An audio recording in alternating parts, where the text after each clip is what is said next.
आप सुन रहे हैं जगत गुरु तत्वदर्शी संत रामपाल जी महाराज द्वारा लिखित पुस्तक जीने की राह।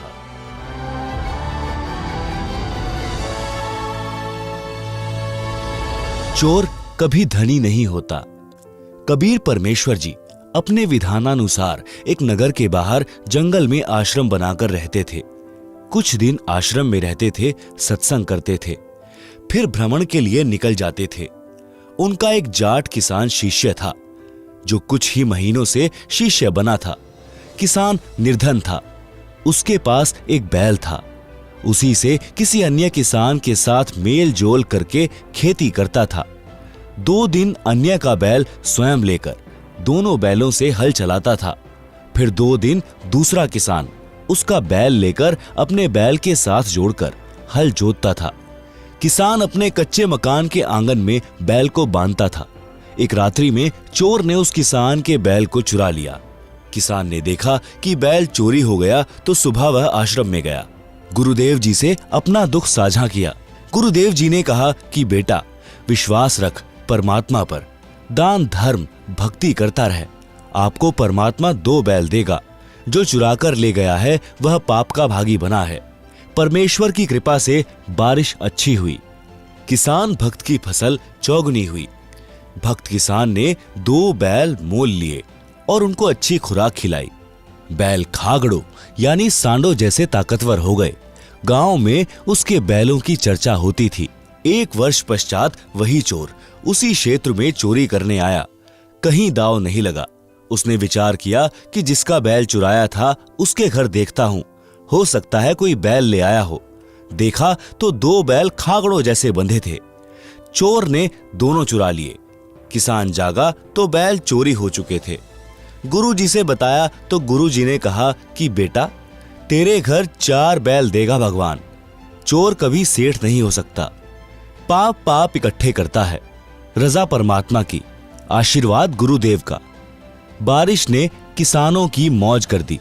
भक्त किसान के पास जमीन पर्याप्त थी, परंतु बारिश के अभाव से खेती थोड़े क्षेत्र में करता था।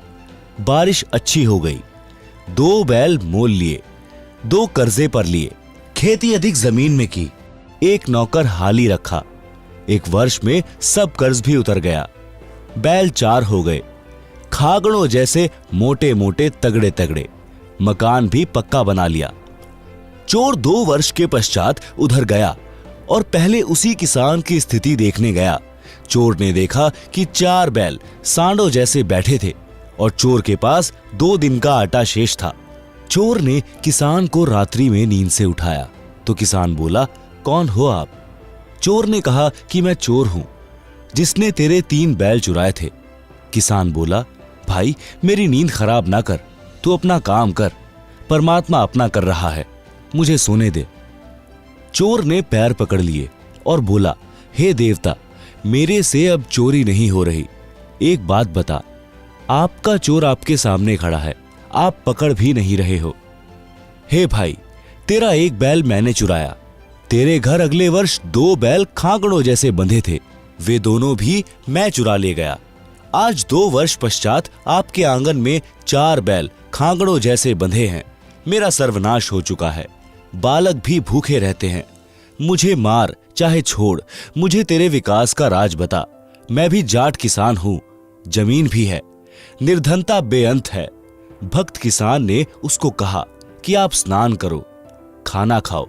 चोर ने वैसा ही किया। फिर भक्त उस चोर को आश्रम में लेकर गया। गुरुदेव से सब घटना बताई। गुरुदेव ने चोर को समझाया।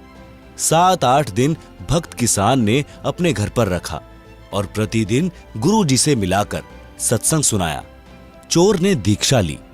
गुरुजी ने कहा कि भक्त बेटा, नए भक्त को 1 बैल दे दे उधारा, खेती करेगा तेरे पैसे लौटा देगा।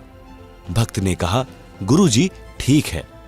भक्त किसान ने नए भक्त को 1 बैल दे दिया। नया भक्त प्रति महीना सत्संग में आता था। पूरे परिवार को नाम यानी दीक्षा दिला दिया। 2 वर्ष में वित्तीय स्थिति अच्छी हो गई। 1 बैल तथा 3 पहले वाले यानी चोरी वाले बैलों के रुपए लेकर चोर भक्त उस किसान भक्त के घर आया। उसके बच्चे भी साथ थे। किसान भक्त से उस चोर भक्त ने सब पैसे देकर कहा कि मुझे क्षमा करना, आपका उपकार मेरी 7 पीढ़ी भी नहीं उतार पाएगी। पुराना भक्त बोला कि हे भाई, यह सब गुरुदेव जी की कृपा है, उनका वचन फला है। आप यह सब रुपए गुरु जी को दान रूप में दो। मेरे को तो उन्होंने पहले ही कई गुना बैलों की पूंजी दे दी थी, मेरे काम की नहीं। दोनों भक्त गुरु जी के पास गए और सर्वदान राशि चरणों में रख दी। गुरु जी ने भोजन भंडारा यानी लंगर में लगा दी, सत्संग किया। इस प्रकार चोरी का धन मोरी में जाता है, भक्त सदा फलता फूलता है।